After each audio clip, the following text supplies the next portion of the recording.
E se o dinheiro caísse do céu? O 12 Minutos traz até você um microbook excepcional. Mike Schultz e John Doerr, os nossos autores, mostram como vencer as dificuldades existentes em persuadir os clientes potenciais acerca das vantagens que obterão ao dar preferência ao seu negócio.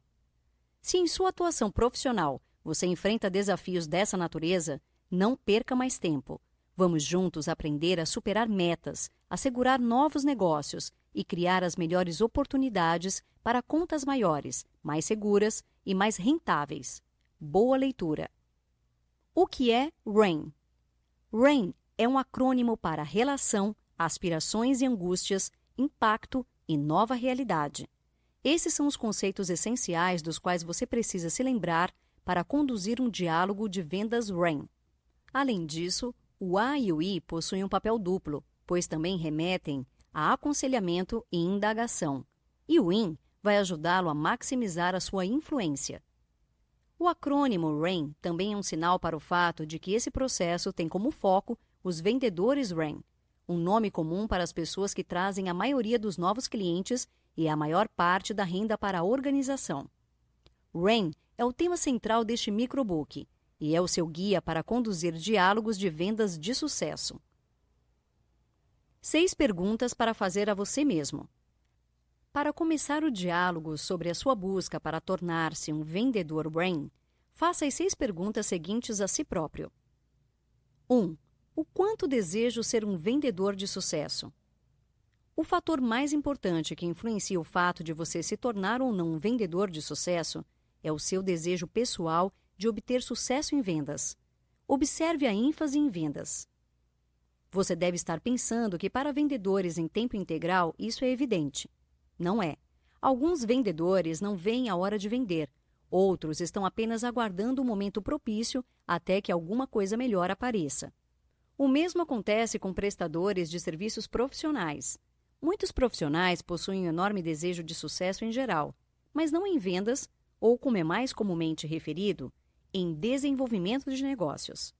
Alguns prestadores de serviços acham que não foram feitos para vender. Uns não se sentem à vontade aprendendo a vender. Outros não são motivados por dinheiro. E, de qualquer modo, suas empresas não os recompensam caso realizem alguma venda. Alguns, entretanto, adoram vender. E como crianças esperando para abrir seus presentes de aniversário, eles mal podem esperar para fazê-lo. O porquê de desejarem vender é, na maioria das vezes, secundário. O fato de que eles querem vender é essencial. 2. Qual o meu grau de comprometimento para fazer o necessário para ter êxito? O comprometimento é testado quando as coisas se complicam, e em vendas as coisas se complicam o tempo todo. Não é fácil criar novos diálogos todos os dias, viver de metas, fazer as perguntas difíceis, arriscar-se, manter-se fiel ao seu valor sem ceder no preço e esforçar-se pelo cliente. Nada disso é fácil quando confrontado com as dificuldades que ocorrem de modo inesperado. O desejo de vender é o primeiro passo. Comprometer-se à ação e a agir, esse é o pulo do gato. 3. Com que intensidade buscarei o sucesso? Você ouvirá muitos conselhos sobre como trabalhar melhor. Você sempre pode trabalhar melhor, mas trabalhar mais também faz uma grande diferença. Diálogos de vendas exigem muito trabalho. É preciso organizar os diálogos, prepará-los com rigor, designar o tempo para conduzi-los e, tipicamente, fazer várias ligações telefônicas subsequentes de acompanhamento para fechar a negociação.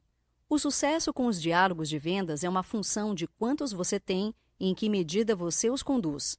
Vendedores RAIN criam novos diálogos todos os dias, conduzem diálogos magistrais e sempre aprimoram suas qualidades no que diz respeito aos canais de comunicação. Viver conforme esses princípios requer tempo e energia. 4. Como é a minha atitude? As vendas são um jogo de oportunidade. Se pensar que a oportunidade não pode, não deve ou não acontecerá para você, ela simplesmente não acontecerá.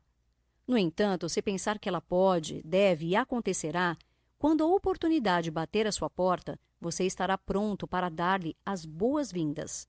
Aqueles que são alvejados por uma ideia interessante e que permitem que ela seja interiorizada e domine seus pensamentos, constatam que novos horizontes se abrem para eles.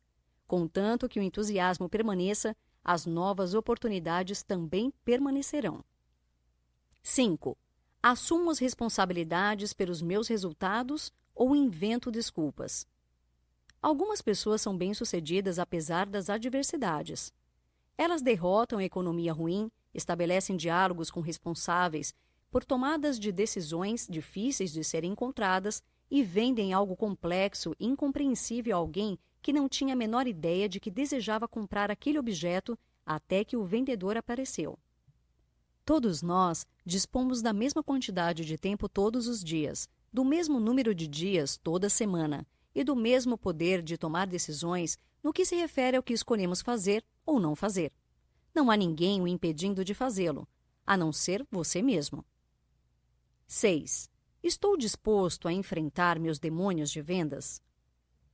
Se você foi honesto consigo mesmo, após fazer as primeiras 5 perguntas, provavelmente está pensando: sei onde posso melhorar. Você pode parar aqui ou pode continuar procurando o resto da realidade dura e brutal. Muitos vão parar por aqui. Contudo, os vendedores RAIN analisam mais uma área: suas fraquezas ocultas. As fraquezas ocultas não são tão óbvias quanto o desejo, o comprometimento, a atitude e todo o resto.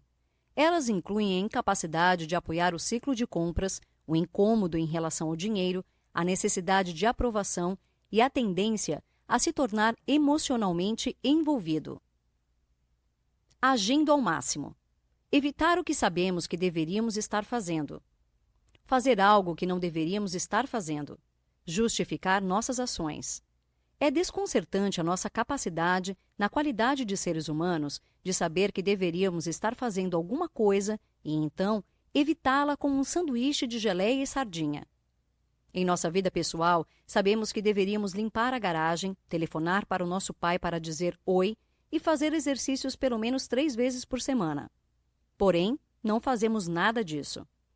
Em nossos esforços de vendas, sabemos que deveríamos fazer mais 5 ligações telefônicas antes de terminar o dia, organizar nossa lista de contatos e nosso processo subsequente para nos tornarmos mais eficientes e convidar aquele cliente para jantar. Entretanto, não fazemos nada disso. A protelação geralmente vence. Pior de tudo, sabemos que ao realizarmos as atividades de vendas que deveríamos realizar, alcançaremos maior sucesso financeiro e profissional do que o atual. Os benefícios são reais e alcançáveis. Mesmo assim, não fazemos nada disso. Há milhões de desculpas que damos a nós mesmos para justificar por que não podemos fazer o que deveríamos fazer. Alguma coisa se apresenta como obstáculo daquilo que deveríamos ou desejamos fazer. O diálogo interior não vai bem. Felizmente, todos temos controle sobre nossos destinos de vendas. Isso pode às vezes não parecer verdade, pois a estrada que leva ao sucesso está sempre em obras, mas é a pura realidade. Todas as razões protelatórias que você dá a si mesmo é apenas um buraco na estrada para o sucesso, caso opte por encarar dessa maneira. Você pode ficar preso nos buracos ou pode passar em volta, sobre ou através deles no seu caminho até a conquista, a liberdade financeira, o reconhecimento ou qualquer que seja a sua motivação. Enfoque o impacto, não a mecânica, para libertar-se da armadilha da mercadoria. Ao elaborar mensagens sobre o que faz, pense em termos das necessidades do cliente, as quais você supre, e não sobre os produtos e serviços que oferece. Quando você conhece uma pessoa, seu parceiro de diálogo provavelmente não conhece os detalhes das suas ofertas, e ainda não é hora de compartilhá-los. Entretanto, você pode rapidamente apresentar as aspirações que podem se transformar em realidade para uma empresa, os problemas angustiantes que você ajuda a resolver e o impacto causado em decorrência dessas ações. Quando você diz às pessoas o que faz descrevendo as tarefas que desempenha, isso o levará por um caminho menos frutífero do que quando você fala dos resultados que é capaz de oferecer. Considere o seguinte: um homem está andando perto de uma obra, aproxima-se de alguém que está colocando tijolos e pergunta: O que você está fazendo? O pedreiro responde: estou colocando tijolos. O homem continua andando pela rua, encontra outro pedreiro fazendo a mesma coisa e pergunta: o que você está fazendo? E o pedreiro responde: estou construindo um muro. O homem continua caminhando pela obra. Depara-se com um terceiro pedreiro colocando tijolos e pergunta: o que você está fazendo? E o pedreiro responde: estou construindo uma catedral. Colocar tijolos é uma mercadoria. Se você é visto como um vendedor de mercadorias, você não se sobressairá e estará constantemente enfrentando a pressão dos preços. Seja lá qual for a sua catedral, ela projeta imagens na mente do comprador e o inicia nos caminhos de criação de uma nova realidade. Dependendo do tipo de catedral que você esteja vendendo, ao começar pelo resultado, você provavelmente provocará emoções nos clientes potenciais. Eles pensarão sobre a última vez em que tentaram fazer o que você faz. Eles poderão pensar, por exemplo, em como tudo terminou mal, como ficaram chateados quando fracassaram, como desejariam tê-lo feito direito e como se sentiriam se tivessem se saído bem. O primeiro passo para escapar da armadilha da mercadoria é parar de pensar sobre si como uma mercadoria. Se você pensar sobre si como uma mercadoria, esta será a imagem que passará. Pare de falar sobre a mecânica de suas ofertas e comece a falar sobre o impacto e a nova realidade. Estabelecendo uma relação verdadeira. Quando você pretende estabelecer uma relação, tenha em mente que o que você deseja fazer é realizar uma ligação emocional sincera. Ao trabalhar nisso, considere o seguinte: seja genuíno. Não tente ser alguém que você não é. Não crie uma nova persona. E não adote o tom de vendedor. Relaxe, sorria e adote uma atitude positiva. Boas coisas se seguirão. Como Oscar Wilde afirmou, seja você mesmo. Todas as outras pessoas já foram escolhidas. Seja caloroso e amigável. Pessoas frias recebem reações frias de outras pessoas. Enfoque a construção de uma boa relação com o intuito de ser caloroso e amigável. Sorria, dê um aperto de mão firme, faça contato visual e envolva-se. Mostre interesse. Não é nenhuma surpresa para ninguém o fato de que as pessoas são egocêntricas. Essa é uma informação bastante útil para nós em situações complexas de vendas, pois precisamos saber sobre nossos clientes antes de oferecermos as melhores soluções. Não pareça tão carente. Existe uma coisa não muito legal quando alguém tenta forçar uma relação. Mostre interesse. Contudo, se for condescendente e demasiadamente amigável, você apenas afastará a pessoa. Não se aproxime de forma extremamente interessada. Faça elogios verdadeiros. Bajuladores não chegam a lugar algum. Contudo, elogios verdadeiros são sedutores. Se você gosta do escritório, do site de alguém ou ficou impressionado com o livro escrito pela pessoa, diga: calibre a relação na medida certa. Do pessoal administrativo à presidência, os compradores querem, antes de fazer negócio, saber que você é uma pessoa real. Se você mergulhar de cabeça em uma primeira reunião com um tudo bem, mãos à obra, antes de dar a todos a chance de respirar e dizer olá, criará uma atmosfera tensa. Você tem que avaliar quando é o momento de começar a falar de negócios. Se for muito cedo, uma frieza toma conta do ambiente. Muito tempo conversando e o comprador se pergunta: será que vamos avançar? Encontre a medida certa de conversa não profissional em diálogos de venda REM. Não está indo do jeito que você quer? Mude a direção. Digamos que você encontre um cliente potencial que esteja relutante em divulgar quaisquer necessidades. Eles dizem: não temos esse problema. Não podemos dizer que vimos tanto desafio lá.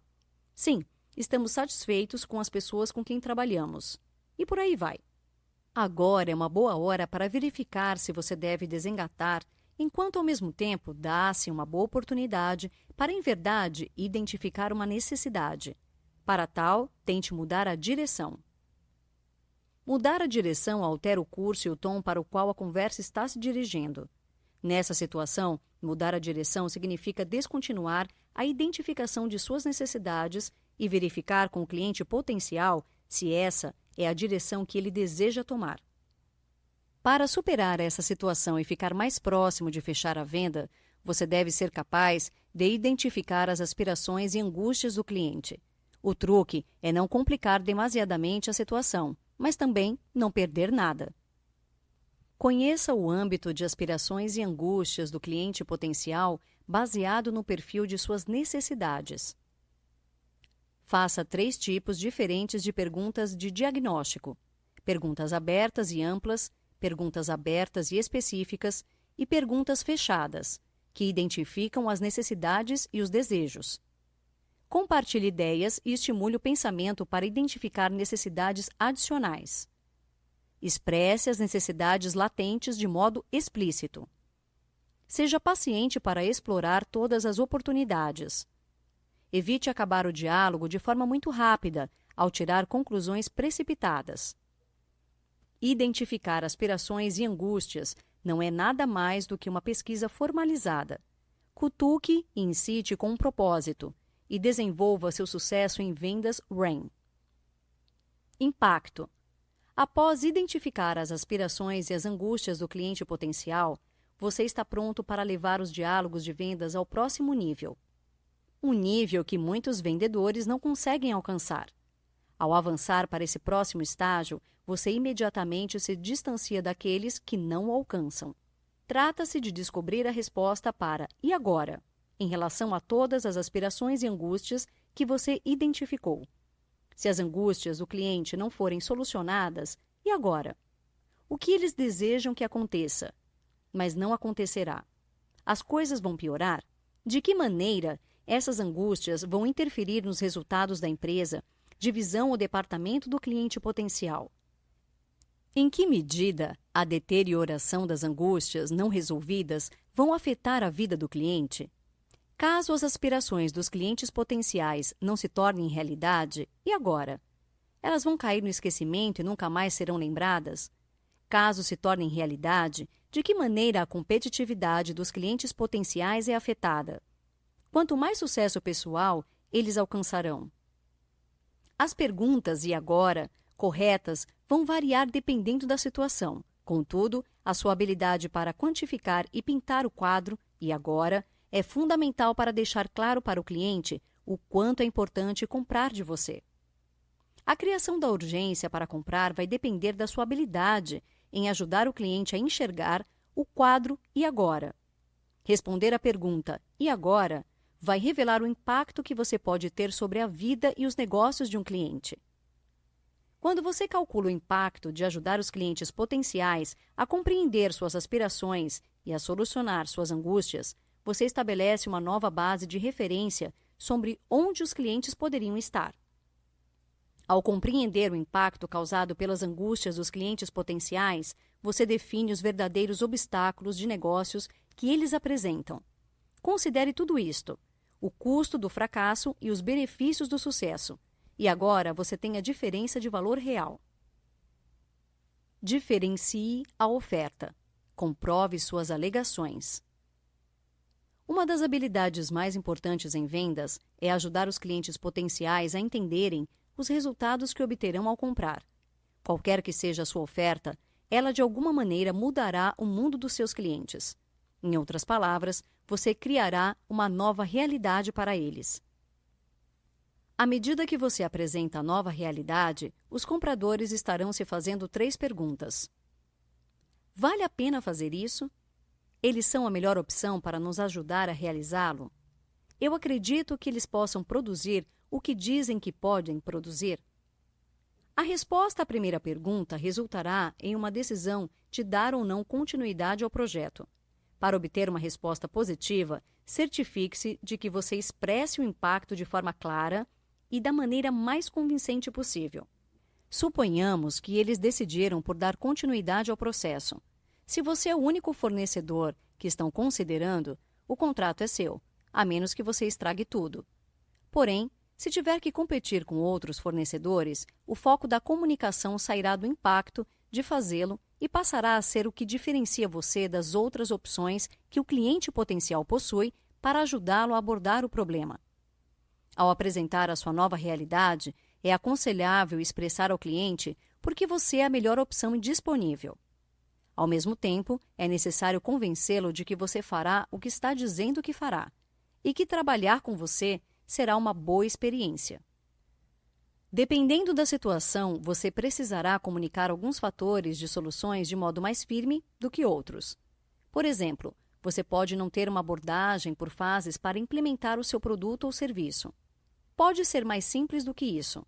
Você pode ter concorrentes específicos competindo pelo contrato e a sua seção de vantagens deve, então, ser firme e muitíssimo consistente. Comprar pode ser tão difícil quanto vender. É difícil entender o que comprar, pois é difícil visualizar o impacto, diferenciar entre produtos, serviços e fornecedores concorrentes, além de ser difícil saber quem pode efetivamente entregar o que dizem que entregarão. É um desafio para os compradores compreender esses fatores e expressá-los a seus colegas. Se, entretanto, você pintar o quadro de uma nova realidade convincente, seus clientes potenciais vão desejar a solução, saber que você é o melhor fornecedor e acreditar que você pode fazer o trabalho, pois eles o reconhecerão ao vê-lo. Equilibre aconselhamento e indagação. O diálogo ideal deve ser uma questão de igualdade entre dar e receber, mas muito frequentemente é só uma questão de receber. Quando os vendedores falam muito, ganham muito poucos clientes. Então, por que será que ficam de conversa fiada quando deveriam fazer perguntas e ouvir?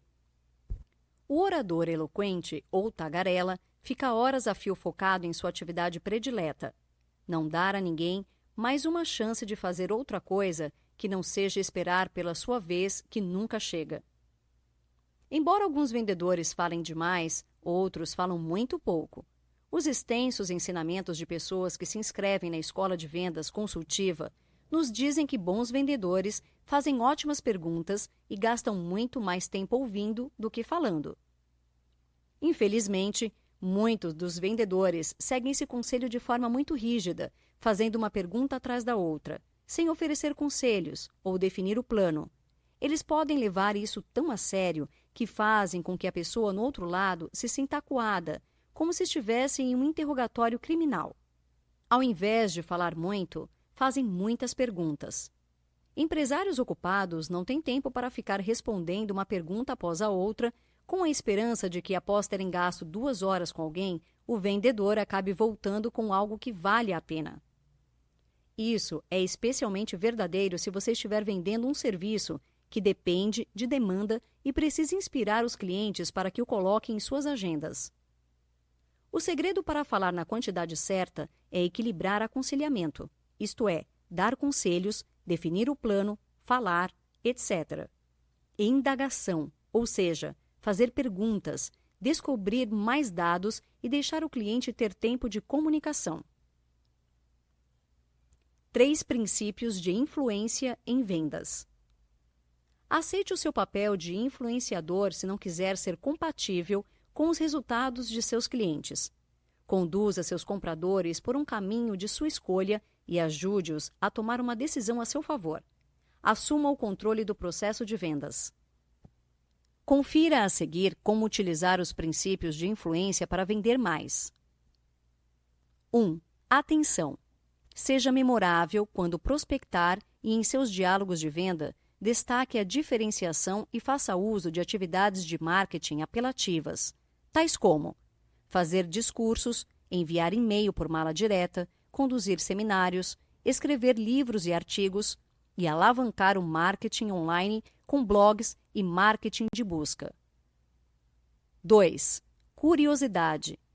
Enfoque na prospecção e no valor de falar com você, não apenas em sua oferta final, e seduza os clientes com novas possibilidades. 3. Desejo. Compartilhe exemplos de possibilidades na forma de estudos de caso, testemunhos, informes técnicos, pesquisas, apresentações e demonstrações. Assim, você alimentará o desejo ajudando os clientes potenciais a ver a possibilidade de estar em um lugar melhor. Lembre-se de que é preciso influenciar as pessoas certas. Se um cliente potencial não possui o poder de tomar ou influenciar a decisão de comprar de você, não há razão para que você o influencie. Entretanto, nunca pense que você não tem o poder de influenciar. Você tem. Estude a influência. Pense em como aplicá-la.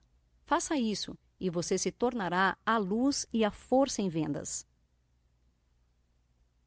Notas finais. Você é a única pessoa capaz de determinar o seu sucesso. Da mesma forma que precisa de compradores para assumir suas tomadas de decisões e planos, cabe a você assumir suas ações e fazer o possível para que seus diálogos de venda deem frutos. Não há desculpas, portanto, visualize seu próprio sucesso, acredite em si mesmo e jamais desista de seus objetivos, aperfeiçoando-se continuamente. Dica do 12 minutos. Leia também o microbook Como Vencer Alguém em 90 Segundos. E descubra como usar o rosto, o corpo, a atitude e a voz para causar uma primeira impressão marcante, estabelecendo confiança imediata e criando fortes vínculos de credibilidade.